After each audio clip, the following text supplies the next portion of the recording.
Hey VTubers! Today I'm going to talk about how to make your own Twitch/Discord emotes with your VTuber model. Let's get into it! So the first thing you want to do is record yourself doing the poses you want to make into emotes later. For example, I wanted to do nodders and nopers. So I recorded myself doing those two things in OBS, and I took that recording and then brought it into Premiere. You don't have to use Premiere for this, you can use any video editing software that you have, but that is just what I normally use, so yeah.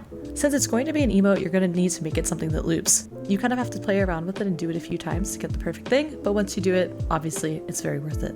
I sped mine up a little. You don't have to do this. It's kind of a personal preference, but I like how it looks sped up, so I did that for this particular one. After that, you're going to export that clip, and we're going to go to a website called easygif.com. I found my file, I upload my video, and then it's going to give you a few options. So what you want to do is make the frame rate faster, most likely. I did 25 frames per second, and then convert to GIF.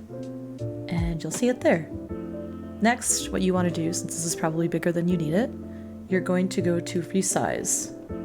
And then you're going to make it just the right size for emotes. So 112 by 112 usually does the trick. And there you have it. You'll be able to do this in Better Twitch TV, Twitch if you're a partner, or on Discord. I hope you enjoy, and I hope this helps. See ya!